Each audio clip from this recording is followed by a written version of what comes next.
Lisa's name popped up on my phone just as I was about to step into the jewelry store. I had spent weeks planning this, choosing the perfect ring, rehearsing the words that would make her eyes shine with the love I thought we shared. But before I could answer, a notification flashed on my screen. A photo. Lisa. Smiling, holding up the designer watch I had secretly bought for her birthday. But she wasn't alone. Her arm was wrapped around Joseph, the man she once swore meant nothing to her. And the caption beneath the photo carved into my chest like a blade. Happy anniversary, babe. Love you forever. My fingers froze midair. The world around me blurred into static noise. My Lisa. The woman who cried in my arms, whispering how I was the only one who understood her. The woman who begged me to trust her when I questioned why she still kept Joseph's number. The woman I was about to propose to, handing my gift to the man she claimed was her past. A bitter laugh escaped my lips, my grip tightening around the small velvet box in my pocket. The weight of the diamond ring felt like an insult now. I had spent months saving for it, picturing the way Lisa would gasp when I knelt before her, imagining how her hands would tremble as she said yes. But in that moment, something inside me snapped. My phone vibrated again, Lisa's call still ringing. I let it go to voicemail. The ache in my chest twisted into something colder, sharper. I had been played. But I wasn't the kind of man who walked away quietly. A sudden thought took root in my mind, dark and thrilling. Joseph had taken what was mine without a second thought. Maybe it was time I returned the favor. I turned on my heel, slipping the velvet box back into my pocket. I didn't need to buy another ring, I already had one, and by the end of the night, it wouldn't be Lisa wearing it. I met Lisa 3 years ago at a friend's wedding. She was standing by the open bar, swirling the last sip of champagne in her glass, her red dress hugging every curve like it was made just for her. When she turned and caught me staring, she didn't blush or look away. She smirked. A slow, knowing smirk that told me she already knew she had me under her spell before I had even said a word. Lisa was the kind of woman who made men forget themselves. She spoke with a soft, teasing voice, the kind that made even simple words feel like a secret. And when she laughed, it wasn't the polite, practiced sound most women used in social settings. It was real, reckless, the kind that made you want to be the reason she did it again. That night, we talked for hours, and when she kissed me, I knew I was already in too deep. It wasn't long before we became something real. At least I thought we were real. She had her own way of pulling me closer while keeping just enough distance that I could never quite hold her completely. Some nights, she was the woman who whispered my name like a prayer, clinging to me as if I was the only thing keeping her from breaking apart.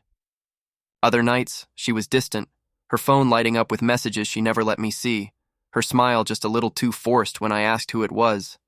I should have known then, but love has a way of making even the smartest men blind. Lisa had always talked about Joseph in passing, a name that slipped into conversations too often for someone she supposedly wanted nothing to do with.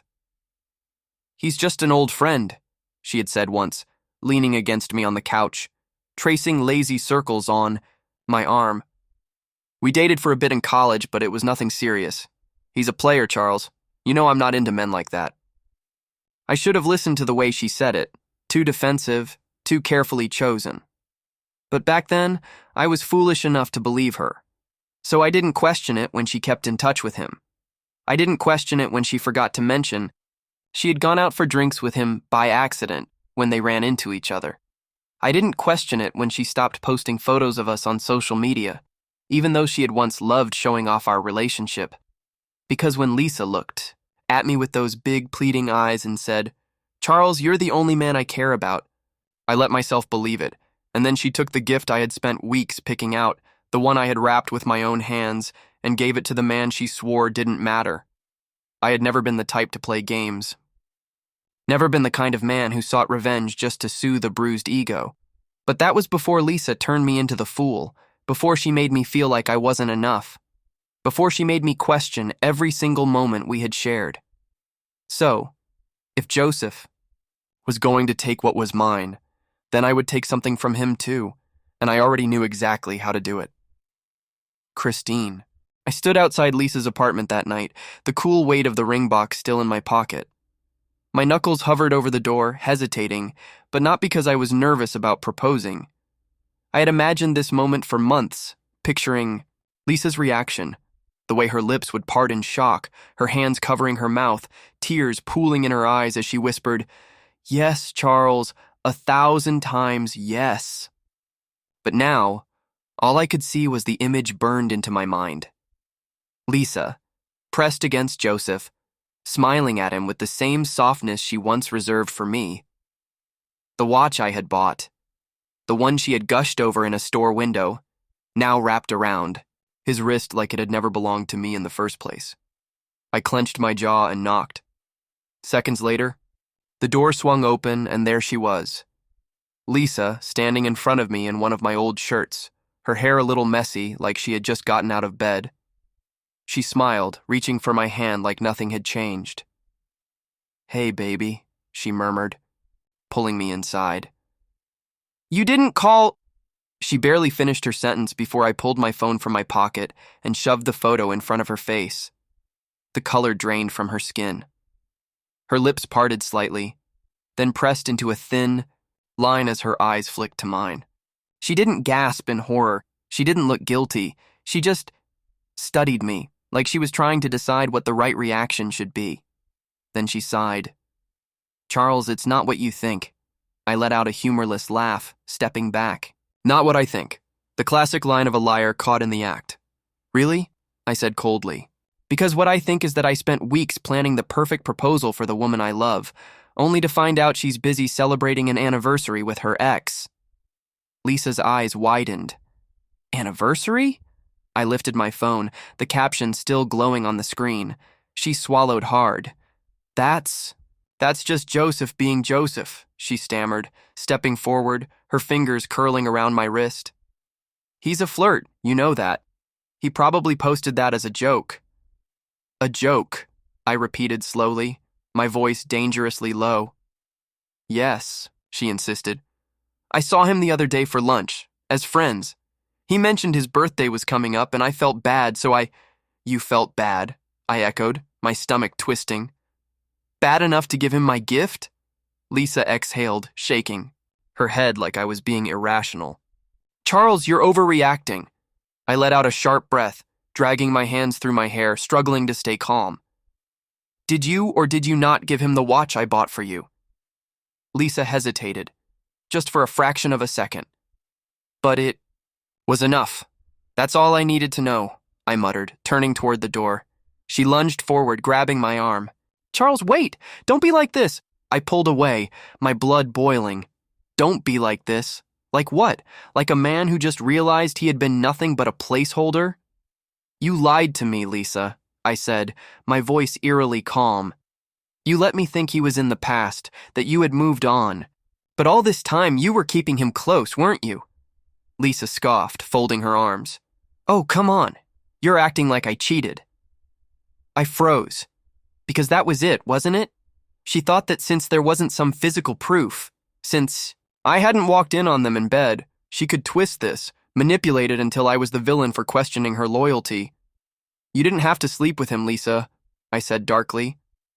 "You already chose him the moment you put my gift on his wrist."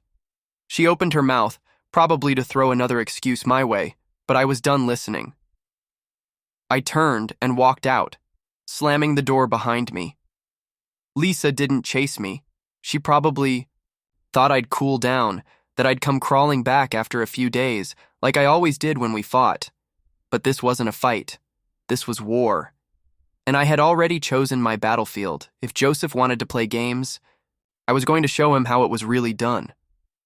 Lisa had given my gift to her ex, so I would give her engagement ring to his fiancée. I drove aimlessly through the city, gripping the steering wheel so tightly my knuckles turned white. The anger burned hot in my chest, but beneath it, something colder twisted inside me, something heavier. I had never considered myself a fool before. I was the kind of man who saw through people, who knew when something felt off. But with Lisa, I had ignored every instinct, every warning sign that screamed at me from the start. The late-night texts she never let me see. The way she always brushed off Joseph's name with a too casual laugh. The times she was too busy to meet me, only to have photos surface later of her at some event she never mentioned. I should have known. I did know. And yet I had convinced myself otherwise. I had let myself believe that Lisa was different, that she wasn't like the women who toyed with men, who strung them along while keeping their options open. But the truth was laid out in front of me now, undeniable and brutal. She had never really let Joseph go. I slammed the brakes at a red light, inhaling sharply through my nose. The velvet box in my pocket felt heavier than ever.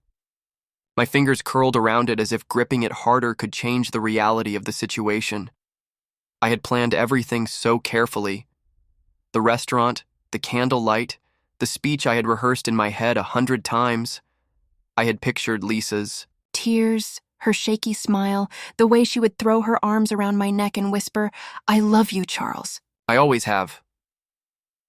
But none of that was real.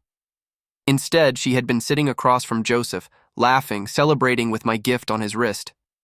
A sharp pain stabbed through my chest, but I refused to let it settle. Lisa had made me feel small. She had made me doubt myself, made me question what I had done wrong. But I wasn't the problem. She was, and I wasn't going to let her get away with it. As the light turned green, my grip on the steering wheel loosened. My mind was clear now, the rage shifting into something more calculated. If Lisa wanted to play, I'd give her a game she would never forget, and I already knew exactly where to start. I pulled my phone from my pocket and scrolled through my contacts, my thumb hovering over a name I hadn't thought about in years, Christine, Joseph's fiancée. I had met her once before, years ago, when Joseph first started dating her. Back then, she had been quiet, polite, the type of woman who made men believe in stability and devotion. She wasn't flashy like Lisa, nor did she command attention when she walked into a room, but she was beautiful, stunning even, and more. Importantly, she was the one thing Joseph actually valued. A slow smirk crept onto my lips. Joseph had taken from me without hesitation. It was only fair that I returned the favor. I tapped her number, listening as the phone rang. Each second stretched longer than the last, my pulse steady, my decision absolute. And then, "Hello?" Her voice was soft, hesitant. I let a slow exhale slip through my lips before I spoke. "Christine," I said, my voice smooth, controlled. "I think we need to talk." Christine agreed to meet the next evening. I chose a high-end restaurant, one Lisa had always wanted me to take her to but never got the chance. It felt poetic almost. As I waited, I tapped my fingers against the table, my mind replaying every detail of Joseph's betrayal. He had never been the type to settle. He enjoyed attention, thrived on it. I remembered Lisa once mentioning that he had a habit of keeping women close, making them feel special until he got bored, and yet, Christine had stayed. I wanted to know, why? When she walked in, she looked exactly as I remembered, elegant, poised, but something in her expression was different now. She wasn't just the quiet, well-mannered woman Joseph had flaunted around years ago. There was a hardness in her eyes, a guardedness that hadn't been there before. She sat across from me, folding her hands neatly on the table. "You said you had something important to talk about?" she asked, skipping the pleasantries. I didn't waste time. I pulled out my phone, slid it across the table, and let her see it. The photo of Lisa and Joseph, the watch, the caption. Christine didn't gasp, didn't cry. She just stared at it, her lips pressing into a thin line. Then, after a long silence, she exhaled sharply and leaned back. I already knew. I blinked. "Excuse me?" Christine gave a bitter smile, picking up her glass of wine. "I've known for months. Joseph thinks he's careful, but he's predictable. He always goes back to Lisa when he gets bored." A strange mix of frustration and admiration surged through me. Frustration that she had known and stayed. Admiration that she wasn't the naive woman I had assumed she was. "Then why are you still with him?" I asked, watching her closely. She swirled the wine in her glass, her expression unreadable. Because Joseph is useful. His father has connections that my family needs. Walking away isn't as simple as you think.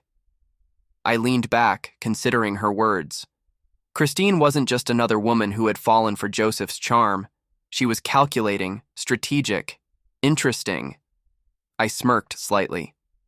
Then I guess you're not in love with him. She let out a dry chuckle. Love? She shook her head. I stopped believing in that a long time ago. That was all I needed to hear. I reached into my pocket, pulling out the velvet ring box and placed it between us. Christine's eyes flickered to it, then back to me. What's this? She asked, her voice wary.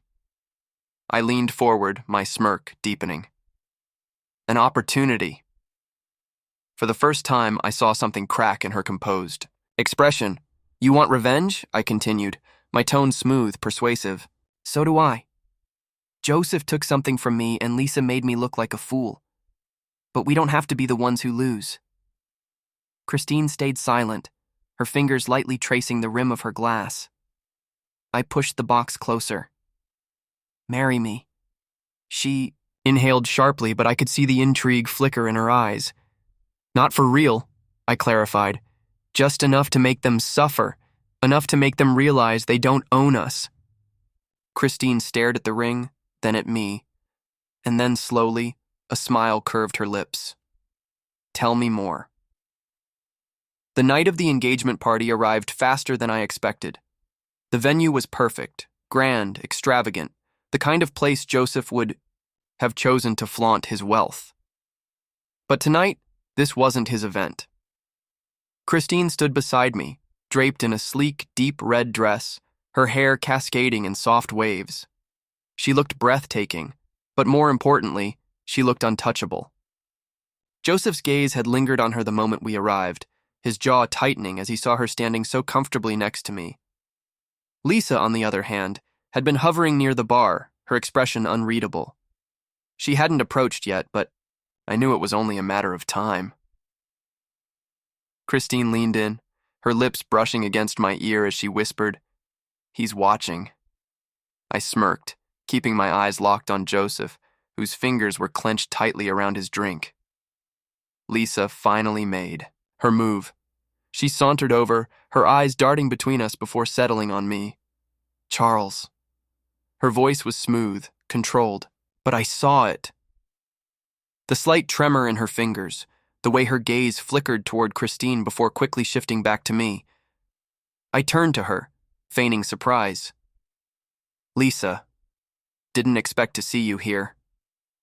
She let out a small laugh, tilting, her head. I could say the same about you. Christine slid her hand into mine, her nails gently grazing my skin. Why wouldn't he be here? She said sweetly, glancing at Lisa. It's a special night, after all. Lisa's eyes darkened. Special? I pulled the ring box from my pocket, flicking it open just enough for the diamond to catch the light. Lisa's breath hitched, her entire body tensing. Her eyes snapped up to mine. Charles, what is this? I smiled, slow and deliberate. I'm proposing. For the first time, Lisa lost her composure. You're joking. Christine shifted beside me, her voice smooth as silk. Do I look like I'm joking? The silence around us was deafening. Joseph was frozen in place, his usual arrogance replaced with something dangerously close to panic. Lisa's lips parted, but no words came out. I stepped forward, closing the distance between us just enough for her to hear me when I spoke. This is what you wanted, isn't it? I said, my voice dangerously low. To be with him, to throw away what we had like it was nothing. You made your choice, Lisa. Now I'm making mine. Her hands trembled. Charles, you don't love her. I let out a soft laugh, shaking my head. And you didn't love me. For a moment, something flickered in her expression. Regret? Panic? It didn't matter anymore. Christine turned to face me, a perfectly practiced smile on her lips. Well, she said playfully, aren't you going to do it properly? I exhaled, dropping to one knee in front of her, ring in hand. The room fell into hushed murmurs, eyes locked onto us. Christine played her part beautifully, gasping as if she hadn't seen this coming. Her hand fluttered to her chest, her eyes shimmering under the golden lights. "Christine," I said, just loud enough for Lisa and Joseph to hear. "Will you marry me?" The silence stretched unbearably. Then, "Yes," she whispered, her voice laced with quiet victory. I slipped the ring onto her finger, and as I rose, Christine pulled me into a kiss, soft, lingering, but undeniably real. Lisa let out a sharp breath, stepping back as if she had been physically struck. Joseph's glass shattered in his grip, and just like that, the game was over. Had won. Lisa's face was pale, her lips parted as if she wanted to speak, but no words came out. I watched the realization dawn in her eyes, the weight of everything crashing down on her. She had thought she could play me, thought she could hand my gift to Joseph and still keep me waiting in the wings, ready to forgive her the moment she flashed those soft, pleading eyes at me. Not this time. Christine intertwined her fingers with mine, the ring sparkling under the crystal chandeliers. The way Joseph clenched his jaw, his fingers twitching at his side, told me everything I needed to know. He hadn't seen this coming. He never thought I'd be the one to take something from him. Lisa swallowed hard, forcing a smile that didn't quite reach her eyes. "Charles, can we talk?" Christine's grip on my hand tightened. She was playing the role perfectly, but I could sense it. She wanted to hear me shut Lisa down. I let out a slow breath, shaking my head. "There's nothing left to say, Lisa."